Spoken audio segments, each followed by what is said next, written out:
My mother, I think, went to see everybody you could possibly think of, and they all said the same thing: sorry, you're old. And we just watched her shrinking before our eyes. They said she was paranoid, that her fears were delusions. But hidden deep in the royal archives is a handwritten note from Princess Diana, chilling, precise, and impossible to ignore. My husband is planning an accident, brake failure, head injury. For years it was dismissed, until now, because new evidence reveals Diana wasn't unraveling. She was recording every threat, every name, every warning. And the woman she feared most? It wasn't Charles. It was Camilla. What did Diana know, and who wanted her silenced? Diana's documented fears. What if the world got it all wrong about Diana? What if the woman the palace painted as paranoid was actually the only one seeing things clearly? Behind the scenes of gilded carriages and forced smiles, Diana wasn't unraveling. She was documenting every quiet glance, every whispered conversation, every shift in tone. She wrote it down. She recorded private meetings. She kept notes. She wasn't spinning tales. She was building a case. And at the center of that case, a haunting truth that few dare to believe until it was too late. That infamous note where she predicted a car accident wasn't some dramatic outburst. It was part of a pattern. Diana was quietly tracking a storm she felt closing in piece by piece, clue by clue. According to royal biographer Andrew Morton, Diana didn't just confide in friends. She recorded herself. Hours of tape. Calm, composed, almost chilling in how precisely she described what she feared. A world where she knew too much, talked too much, and where certain people wanted her gone. But what she revealed next would shake even the most seasoned royal watchers. She didn't blame Charles. Not entirely. Nor the Queen. The name she spoke with icy clarity was one history hadn't expected. Camilla. In hushed conversations with close friends, Diana didn't describe Camilla as merely a rival. She saw her as the quiet strategist behind her downfall, while the world watched a love triangle. Diana saw something far more calculated. Camilla, she claimed, had spent years turning Charles against her, positioning herself not just as a woman by his side, but as the future queen in people's hearts. One friend remembered Diana's words like a dagger. She's playing chess while the rest of us are playing checkers. Camilla doesn't just want to take my place in Charles's bed. She wants to take my place in history. These weren't the delusions of a woman losing her grip. They were the final, desperate insights of someone fighting a war she wasn't meant to win. But had Diana truly uncovered the blueprint of her own erasure? Or was the game far bigger than she ever imagined? The Camilla calculation. What makes Diana's fear so haunting isn't just what she felt. It's how right she was. While the world dismissed her as emotional, dramatic, even unstable, Camilla was quietly rising. Not loudly, not publicly, but strategically.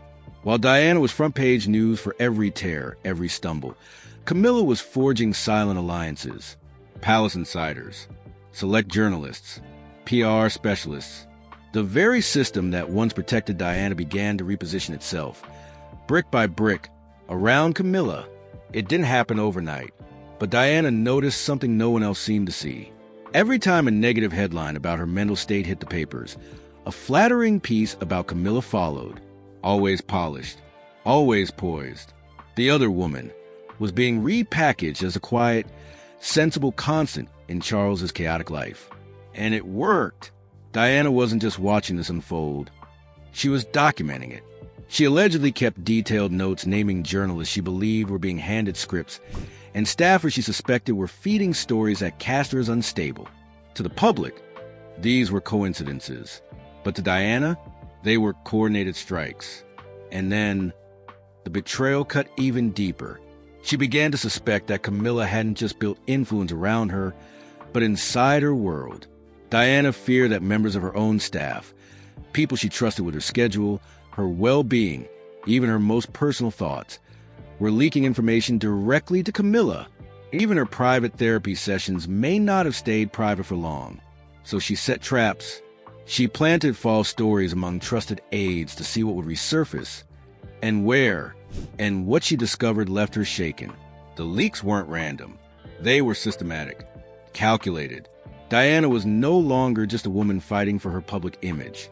She was a woman trying to survive a war of whispers. In her final months, that war closed in. Diana grew more isolated, more wary of everyone around her. According to one confidant, she once said, "I feel like I'm living in a house full of mirrors, but I can't tell which reflections are real and which ones are designed to make me look crazy." This wasn't the voice of paranoia. This was the voice of someone who had cracked the code, who realized the narrative around her wasn't spinning out of control. It was being spun by someone else. But if Diana was right, just how far had this campaign really gone? What Diana really left behind? The palace's deepest fear isn't hidden in some fairy tale diary. It lives in the records Diana left behind. Long before anyone dared to call her strategic, Diana was already playing a long game. She didn't just journal her fears. She created a blueprint of survival. Dozens of recordings, photographs, handwritten notes, painstakingly duplicated and quietly sent to trusted friends across the globe. Her instructions were chilling in their simplicity. "Only release these if something happens to me." This wasn't fantasy. It was her insurance policy. Paul Burrell, her former butler and once her closest confidant, has hinted for years that he still holds material that, in his words, would change everything. But he isn't alone. Diana didn't rely on one person. She placed her trust across continents, in friends living in the United States, Australia, and beyond the long shadow of the British Crown. She studied history.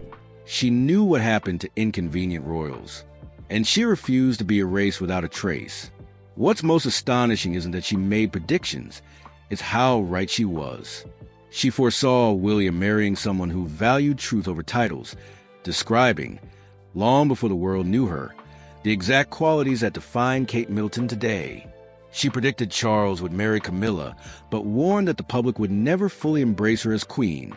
She even wrote that her sons would someday be forced to choose, not between loyalty to the monarchy, but between loyalty to their father and loyalty to her memory. But the most haunting detail, Diana allegedly described, in writing, exactly how she believed she would be eliminated.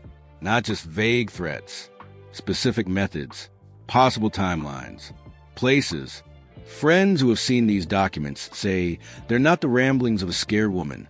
They're the words of someone who knew, someone who had either heard the whispers or seen the plans being quietly set into motion. So now the question isn't whether Diana was paranoid. The question is far more terrifying. How did she know what was coming?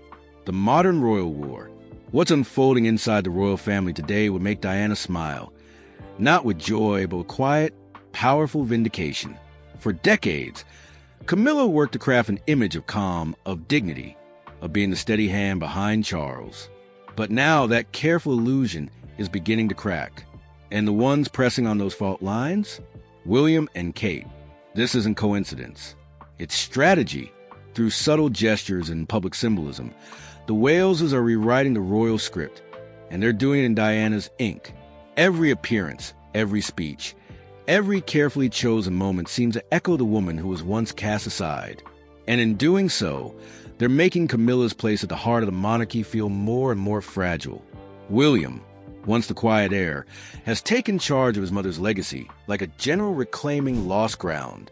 He's worked closely with trusted documentarians, journalists, and historians to ensure that the real Diana, the woman, the mother, the humanitarian, isn't reduced to tragedy or tabloid headlines. He doesn't shout her name, but her presence lingers in every move he makes. Every time the palace subtly tries to downplay Diana's influence, William brings her roaring back into public memory. A documentary here, a memorial garden there, a reference to her work with the homeless or the sick, just enough to remind the world what was lost and who still carries her torch. And then there's Kate. Her brilliance lies in her restraint. She doesn't imitate Diana. She reflects her in the grace of her walk, the warmth of her outreach, the quiet defiance behind her public poise. When she wears Diana's sapphire earrings or holds a child the same way Diana once did, it's not coincidence. It's a message. She's not trying to replace Diana. She's fulfilling her wishes. This isn't just personal. It's political. The rivalry between Clarence House, Charles and Camilla's polished but increasingly outdated court, and the fresh energy of Kensington Palace is more than generational. It's a battle for the monarchy's soul. One side wants to wipe the slate clean, rebrand, move on, forget. The other insists, not yet, not while truth remains buried, not while the woman who reshaped the royal family from the inside out is remembered more for scandal than strength. Diana may be gone, but her legacy is alive. In William's resolve, in Kate's grace, in every uncomfortable truth that refuses to stay buried. And perhaps that's the most powerful form of revenge. Kate as Diana's chosen successor. The parallels are too perfect to ignore, almost as if Diana whispered them into being. Long before the world knew Kate Middleton, Diana had already imagined her in private writings. She described the kind of woman she hoped her eldest son would marry, someone who would bring warmth back to crown, and remember that royalty should serve the people, not the other way around. Not a pedigree, not a blue-blooded aristocrat, a partner, a heart, and then, 2 decades later, came Kate. From the outside, it looked like a modern royal love story. But to those who read Diana's words and watched Kate's rise, it feels more like a prophecy fulfilled. Diana feared monarchy drifting into cold tradition. Elevated, yes, but out of touch. She worried that William would be pushed toward a match based on bloodlines, not belief. But Kate shattered that script. She came from a middle-class family, grounded in values, not status. She didn't marry a crown. She married a man. And with him, she's helping reshape what royalty means. But Kate's most profound role may not be as future queen, but as Diana's silent heir. While Charles seeks to reframe the past, and Camilla fights to recast her own image, Kate does something far more subtle and far more powerful. She preserves. Every charity she supports, every issue she champions, every royal tradition she quietly bends or breaks. There's intent behind it, strategy, and above all, memory. She doesn't just honor Diana. She advances her mission, and the public sees it, feels it, loves her for it. Kate inspires the kind of affection that Camilla has long sought, but never truly secured, where Kate's appearances draw cheers and warmth. Camilla's often passed with polite applause at best. There's a weight to the love Kate receives, a sincerity that can't be rehearsed or manufactured. And Diana knew it would happen. She once wrote, "The people will always know the difference between authentic love and manufactured approval." Those words echo louder than ever now.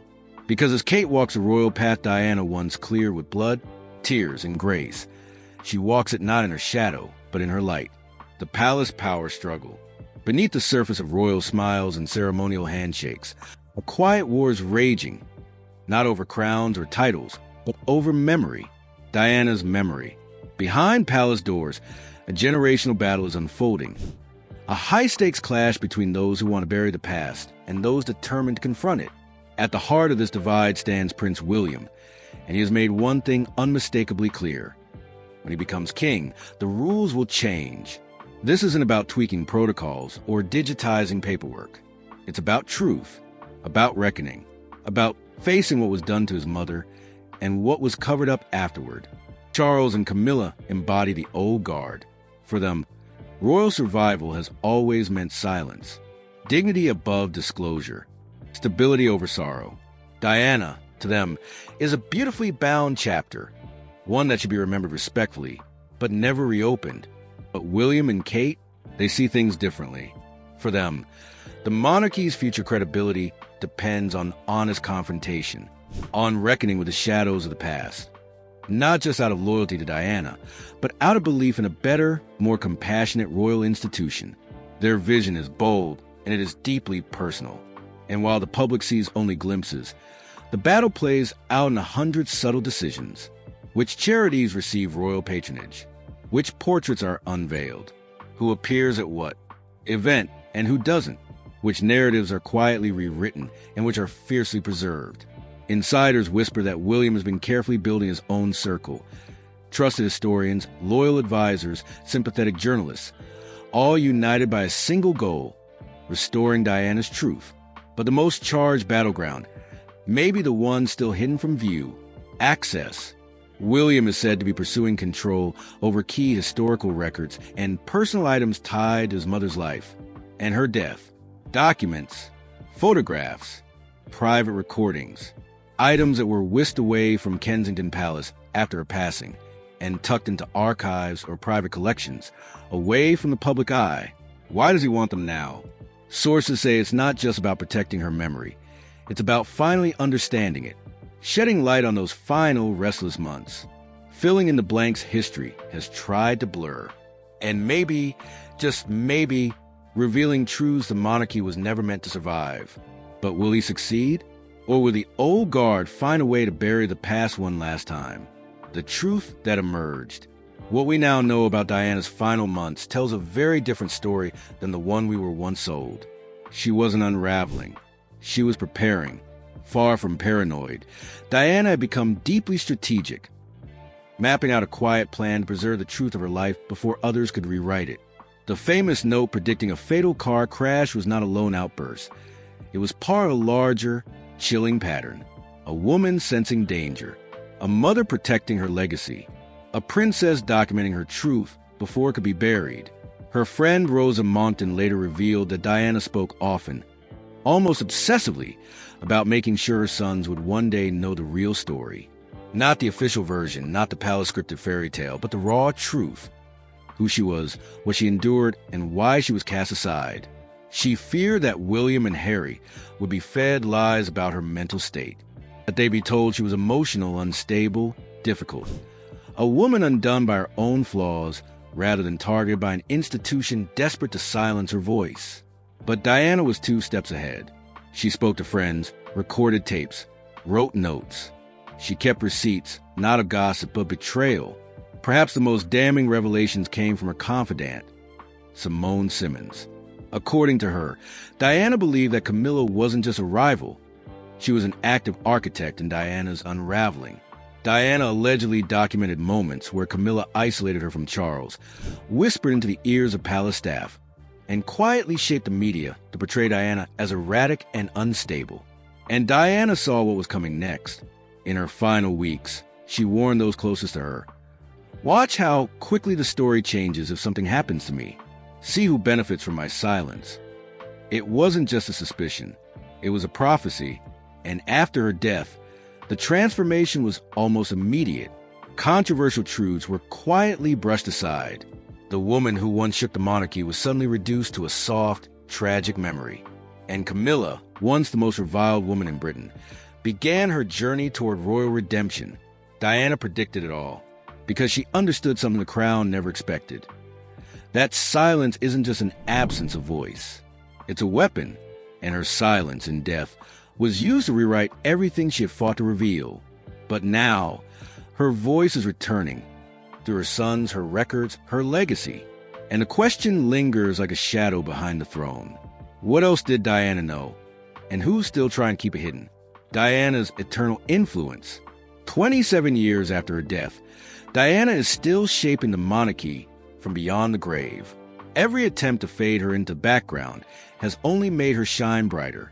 Every time the palace tried to shift the narrative, the public pulled her memory closer. What they feared most has come true. Diana didn't fade with time. She transformed. She became more powerful in death than she ever was in life. And with brutal irony, it was Camilla's rise to queen consort that reignited the fire. Instead of closing the chapter, it reopened old wounds. Each public appearance, each royal announcement, each strained family moment invites the same question whispered across millions of living rooms and headlines. What would Diana have done? Camilla may wear the crown, but Diana still wears the people's love.